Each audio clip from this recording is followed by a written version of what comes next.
تو آج علی کی تلوار کی ایک ضربت اس سے زیادہ بڑی ہے. آپ کبھی اس چیز کو سمجھ سکے ہو, تول سکے ہو, تو آپ اس چیز کو سمجھ سکو گے.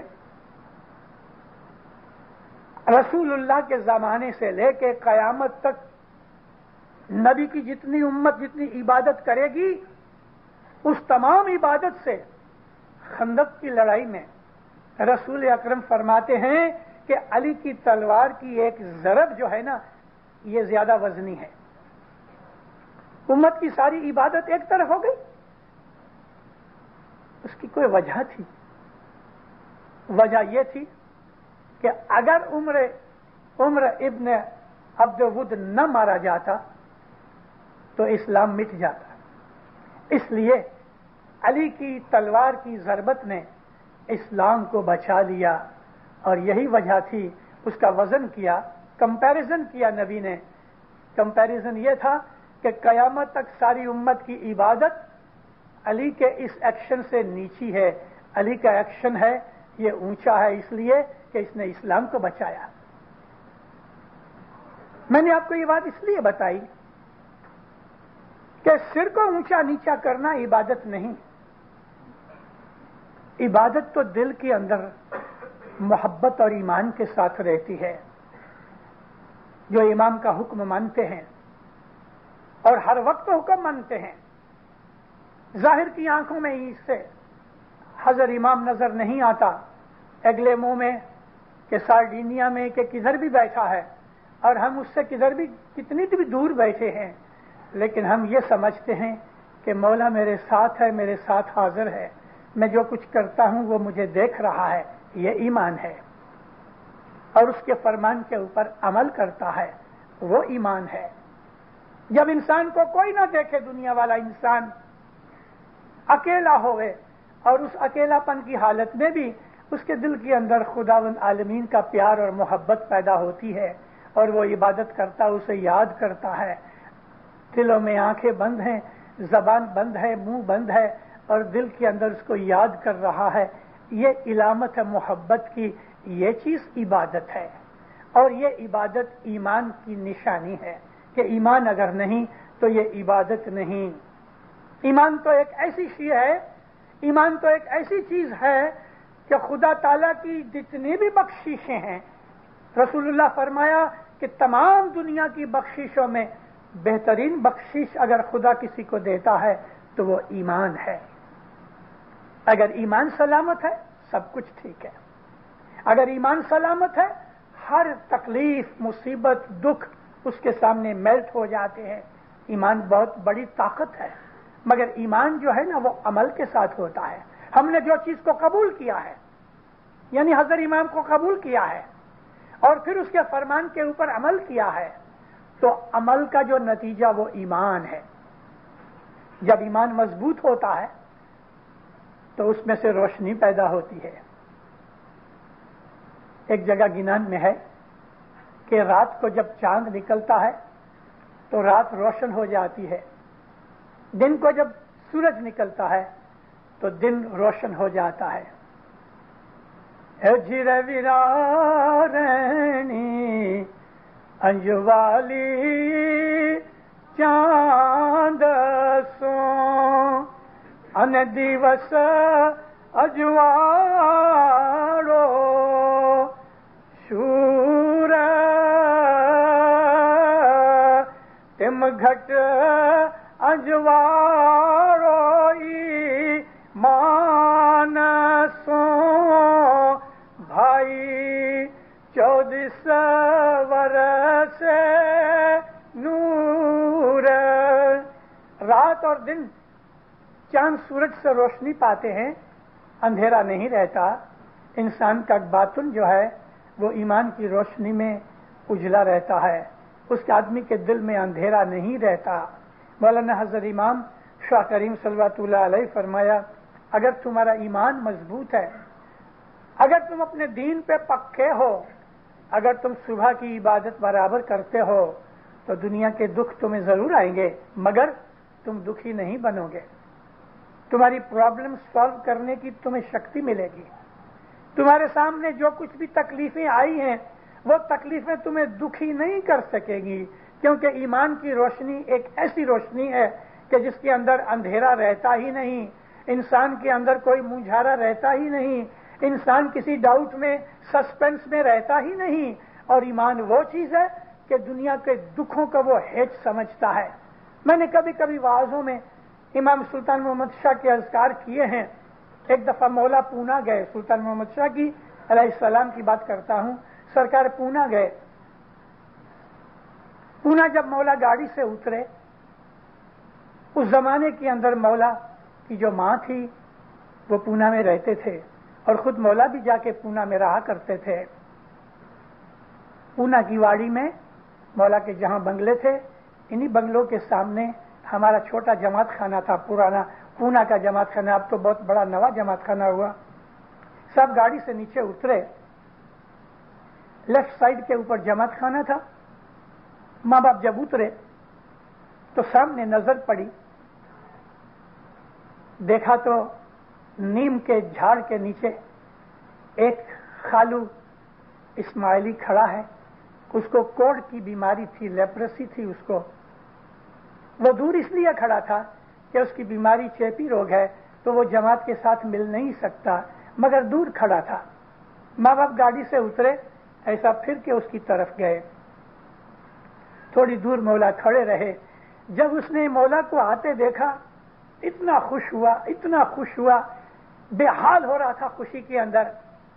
سرکار نزدیک آئے، ہاتھ باندھ کے جھک کے اس نے سلام کیا۔ ماں باپ اس کو پوچھتے ہیں تو کیسا ہے؟ اس نے ہاتھ جوڑ کے کہا خداوند میں بہت اچھا ہوں۔ تمہیں کیا تکلیف ہے؟ تو کہتے کوئی تکلیف نہیں،